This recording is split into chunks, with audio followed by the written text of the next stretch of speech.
कृष्णा, जय श्री हरि, ओम नमः शिवाय।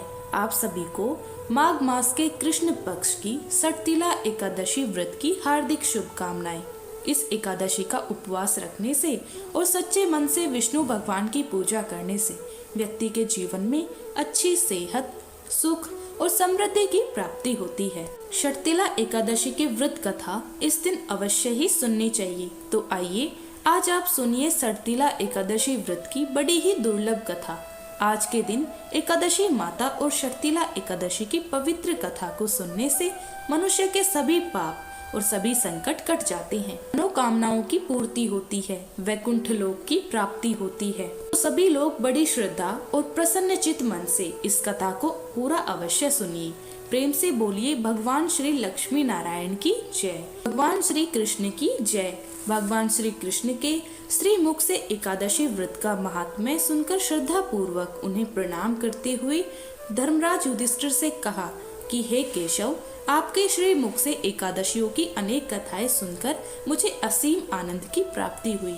हे मधुसूदन, कृपया अन्य एकादशियों का महत्व सुनाने की भी कृपया करें। तब भगवान श्री कृष्ण मुस्कुराते हुए धर्मराज से कहने लगे, हे धर्मराज, अब मैं माघ मास के कृष्ण पक्ष की सटतिला एकादशी की व्रत कथा कहता हूँ, तुम उसे ध्यान पूर्वक सुनो।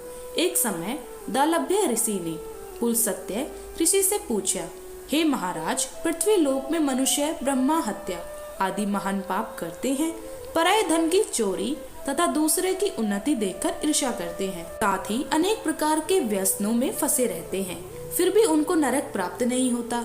इसका क्या कारण है? वे न जाने कौन सा दान पुण्य करते हैं जिससे उसके पाप नष्ट हो जाते हैं। यह सब आप कृपया पूर्वक कहिए। तब पुलस्त्य मुनि कहने लगे कि हे महाभाग, अत्यंत गंभीर प्रश्न पूछा है, इससे संसार के जीवों को अत्यंत भला होगा। इस वेद को ब्रह्मा, विष्णु, रुद्र तथा इंद्र आदि भी नहीं जानते, परंतु मैं आपको यह गुप्त तत्व अवश्य बताऊंगा। उन्होंने कहा कि माघ मास लगते ही मनुष्य को स्नान आदि करके शुद्ध रहना चाहिए। इंद्रियों को वश में कर क्रोध, लोभ, मोह, अहंकार, ईर्ष्या तथा द्वेष आदि का त्याग करके भगवान का स्मरण करना चाहिए। पुष्य नक्षत्र में गोबर, कपास, तिल मिलाकर उनके कंडे बनाना चाहिए। उन कंडों से 108 बार हवन करना चाहिए। उस दिन मूल नक्षत्र हो और एकादशी तिथि हो तो सबसे पुण्य देने वाले नियमों को ग्रहण करें। स्नान आदि नित्य क्रिया से निवृत्त होकर सब देवताओं के देव श्री भगवान का पूजन करें और एकादशी व्रत को धारण करें। रात्रि को जागरण भी करना चाहिए। उसके दूसरे दिन धूप, दीप, नैवेद्य आदि से भगवान का पूजन करके खिचड़ी का भोग लगाएं। इसके बाद पेठा, नारियल, सीताफल या सुपारी का अर्घ देकर स्तुति करनी चाहिए। हे भगवान, आप दिनों को शरण देने वाले हैं, इस संसार सागर में फंसों का उद्धार करने वाले हैं। हे विश्व भावन, हे सुब्रह्मण्य, हे जगतपति, आप लक्ष्मी जी सहित इस तुच्छ अर्घ को ग्रहण करें। इसके बाद जल से भरा हुआ घड़ा ब्राह्मण को दान करें तथा ब्राह्मण को संयमा, गौ और तिल का पात्र देना भी उत्तम है। तिल का स्नान और भोजन दोनों ही श्रेष्ठ है। इस प्रकार जो मनुष्य जितने तिलों का दान करता है उतने ही 1000 वर्ष स्वर्ग में वास करता है। तिल का स्नान, तिल का उपटन, तिल का हवन, तिल का तर्पण, तिल का भोजन और तिलों का दान, यह तिल के 6 प्रकार है। इसके प्रयोग के कारण यह सटतिला एकादशी कहलाती है। इस प्रकार के करने से अनेक प्रकार के पाप नष्ट हो जाते हैं। इतना कहकर पुलस्त्य ऋषि कहने लगे कि अब तो मैं तुमसे इस एकादशी की कथा कहता हूँ। एक समय नारद जी ने भगवान श्री विष्णु से यही प्रश्न किया था और भगवान ने जो सटतिला एकादशी का महात्म्य नारद जी से कहा था सो मैं तुमसे कहता हूँ। भगवान ने नारद जी से कहा कि हे नारद, मैं तुमसे सत्य घटना कहता हूँ, ध्यान पूर्वक सुनो। प्राचीन काल में मृत्यु लोक में एक ब्राह्मणी रहती थी। वह सदैव व्रत किया करती थी। एक समय वह 1 मास तक व्रत करती रही। इससे उसका शरीर अत्यंत दुर्बल हो गया। यद्यपि वह अत्यंत बुद्धिमान थी, तथापि उसने कभी देवताओं या ब्राह्मणों के निमित्त अन्न या धन का दान नहीं किया था। इससे मैंने सोचा कि ब्राह्मण ने व्रत आदि से अपना शरीर शुद्ध कर लिया है, अब इसे विष्णु लोक तो मिल ही जाएगा, परंतु इसने कभी अन्न का दान नहीं किया। इससे इसकी तृप्ति होना कठिन है। भगवान ने आगे कहा, ऐसा सोचकर मैं भिखारी के वेश में मृत्युलोक में उस ब्राह्मणी के पास गया और उससे भिक्षा मांगी।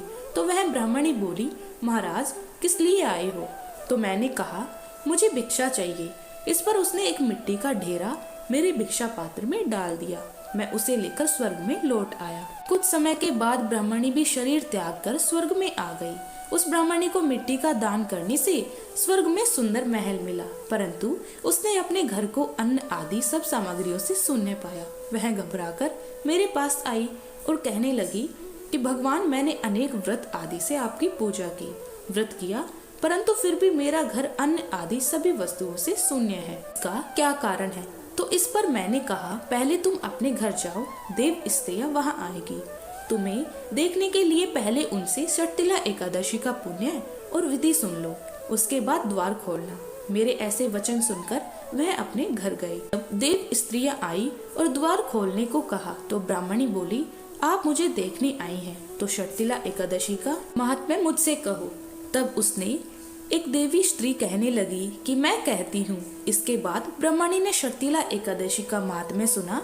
तब उसने द्वार खोल दिया। देवांगनाओं ने उनको देखा कि ना तो वह गांधर्वी है और ना ही आसुरी, वरन पहले जैसी मानुषी है।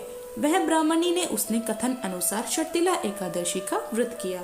इसके प्रभाव से वह सुंदर और रूपवती हो गई। उसका घर अन्य आदि समस्त सामग्रियों से भरपूर हो गया। अतः मनुष्यों को मूर्खता त्याग कर षटतिला एकादशी का व्रत और लोभ न करके तिल आदि का दान करना चाहिए। इससे दुर्भाग्य, दरिद्रता तथा अनेक प्रकार के कष्ट दूर होकर मोक्ष की प्राप्ति हो जाती है। इससे यह भी सिद्ध होता है कि मनुष्य अपने जीवन में जो जिस वस्तु का दान करता है, शरीर त्यागने के बाद उसे फल भी वैसा ही प्राप्त होता है। इसीलिए धार्मिक कार्यों के साथ साथ हमें दान पुण्य जैसे कर्म अवश्य ही करने चाहिए। प्रेम से बोलिए, भगवान श्री लक्ष्मी नारायण की एकादशी माता की जय। अब सुनिए एकादशी माता की कथा। एक बार एक राज्य में एक राजा राज्य करता था। राजा बहुत ही बुद्धिमान और बलशाली था। राजा सदा ही अपनी प्रजा का बहुत अच्छे से ध्यान रखता था। प्रजा भी राजा को बहुत पसंद करती थी। राजा की 2 बेटियां थी। राजा अपनी दोनों बेटियों से बहुत प्रेम करता था। राजा की छोटी बेटी देखने में बहुत सुंदर और आकर्षित थी और राजा की बड़ी बेटी छोटी बेटी के मुकाबले थोड़ी कम सुंदर थी।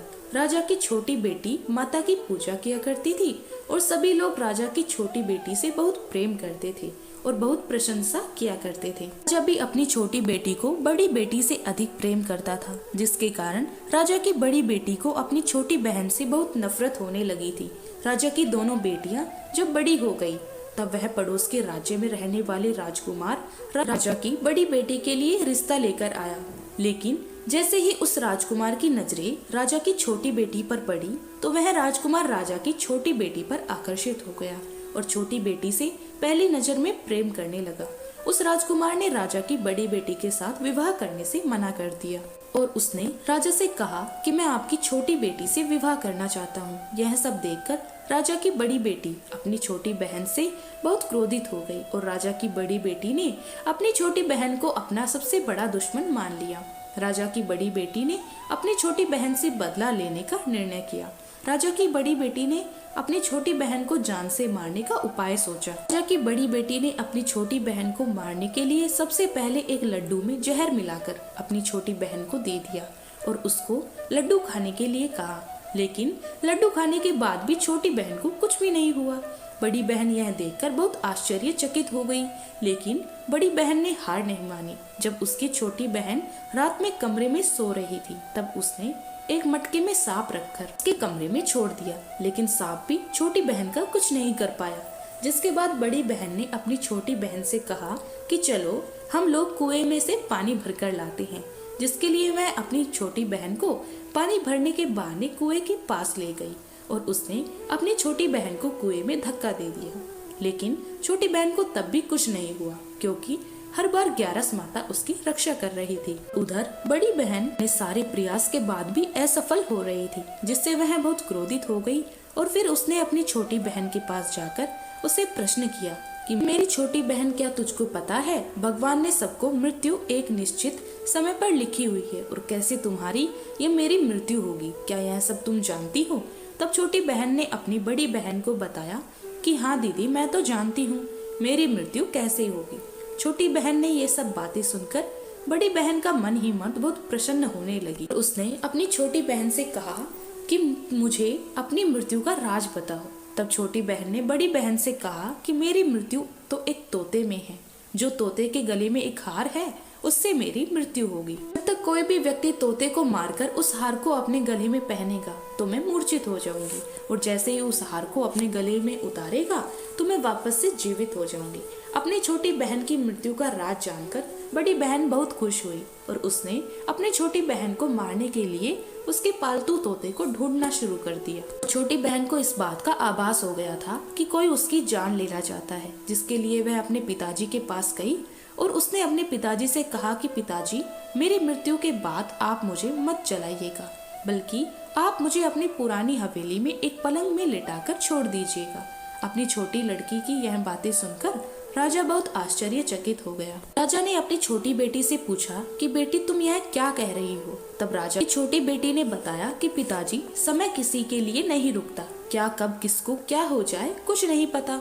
फिर राजा ने अपनी छोटी बेटी से कहा कि तुम ऐसी बातें क्यों करती हो? 2-3 दिन बाद तुम्हारा विवाह है। लेकिन छोटी बेटी ने पिताजी को ऐसा करने पर मजबूर कर दिया और उनसे वचन ले लिया। राजा ने भी अपनी छोटी बेटी की बात स्वीकार कर ली और 2-3 दिनों के बाद शादी का समय आया। तब राजकुमार बारात लेकर घर आया। राजकुमार और राजा की छोटी बेटी का विवाह शुरू हो गया। जैसे ही राजा की छोटी बेटी राजकुमार के साथ फेरे लेने शुरू किए तो उसकी बड़ी बहन अपनी छोटी बहन के कमरे में जाकर उसके तोते को पकड़ लेती है और उसको जान से मार देती है। तोते के गले में जो हार था उसने अपने गले में धारण कर लेती है और जैसे ही बड़ी बहन उस हार को अपने गले में धारण करती है तो छोटी बहन 3 ही फेरे ले पाती है और वहीं पर बेहोश होकर गिर जाती है। इसके बाद राजा ने बड़े बड़े दर्द हकीमों को बुलाया और अपनी छोटी बेटी का इलाज करने के लिए कहा। राजा की बात सुनकर जब वैद्य ने छोटी बेटी को देखा तो राजा को बताया कि आपकी छोटी बेटी ना तो जीवित है और ना ही मरी हुई है, ऐसा मैं पहली बार देख रहा हूँ।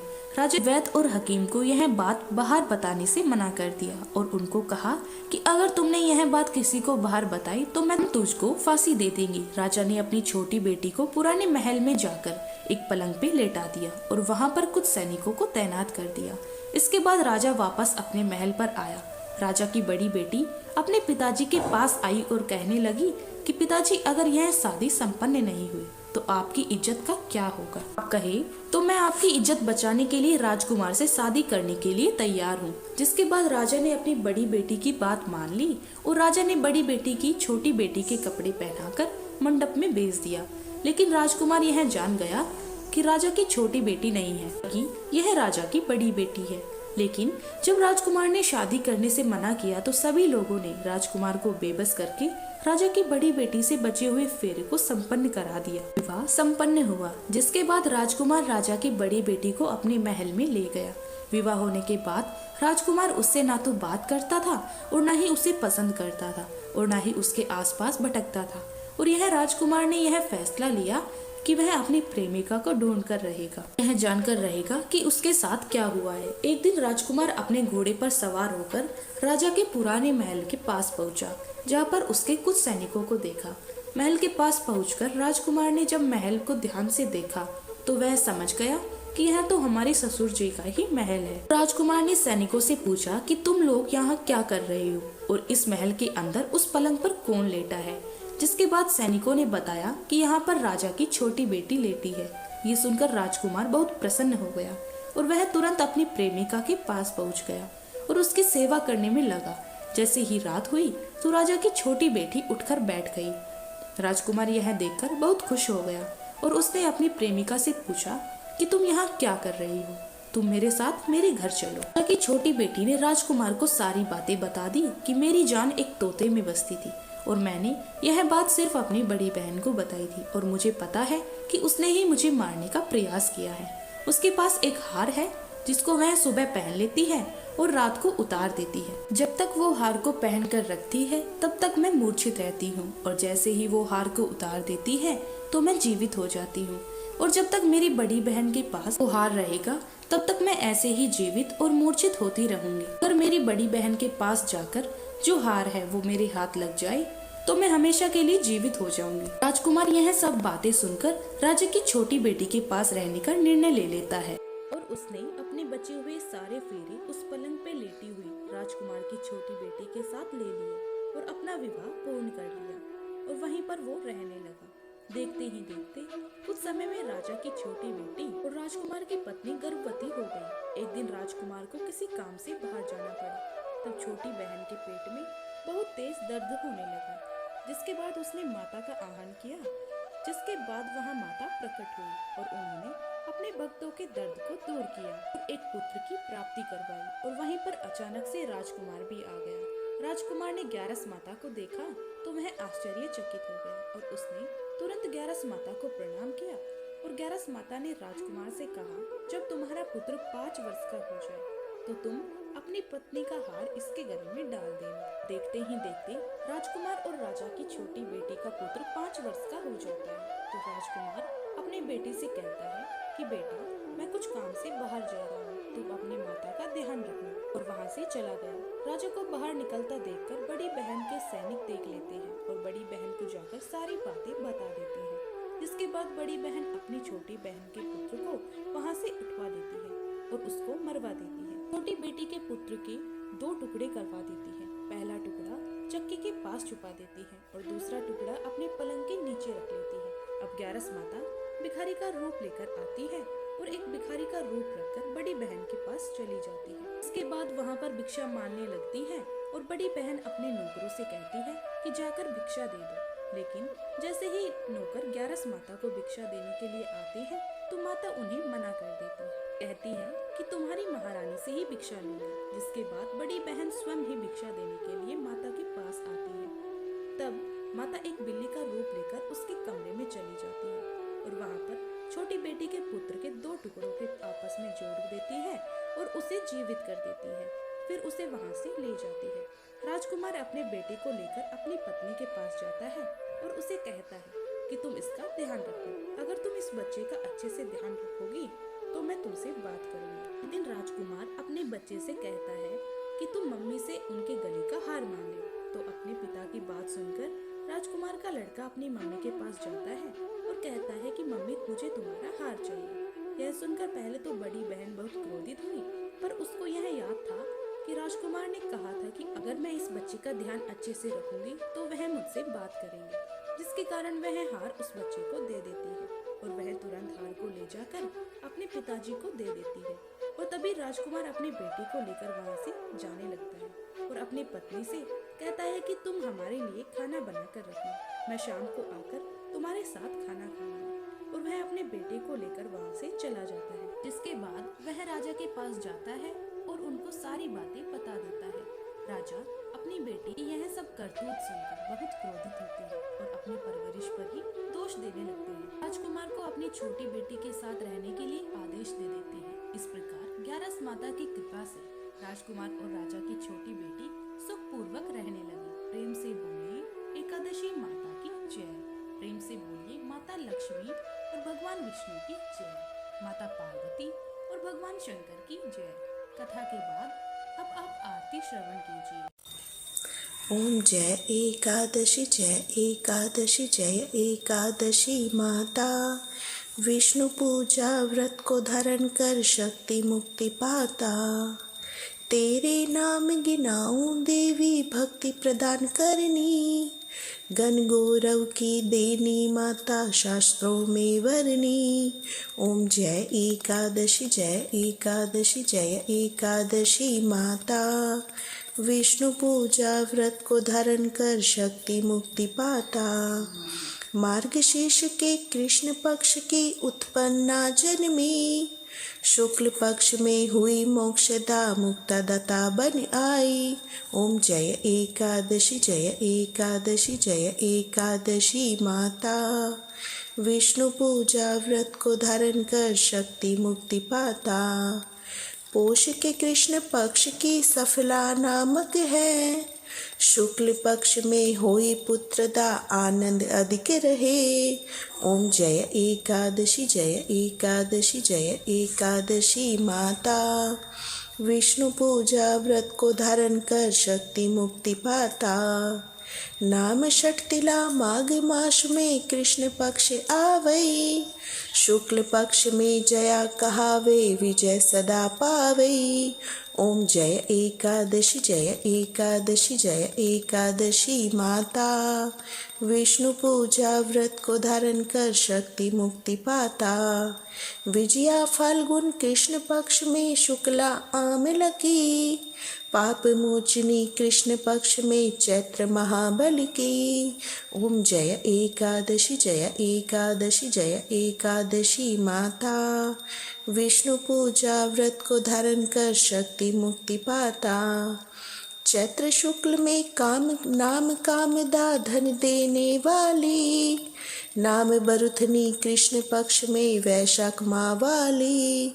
ओम जय एकादशी जय एकादशी जय एकादशी माता, विष्णु पूजा व्रत को धारण कर शक्ति मुक्ति पाता।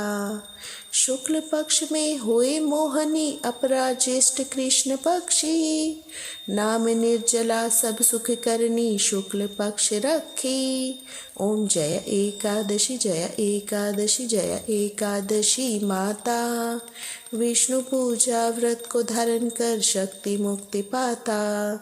योगिनी नाम आषाढ़ में जानो कृष्ण पक्ष करनी, देव शयनी नाम कहायो शुक्ल पक्ष धरनी।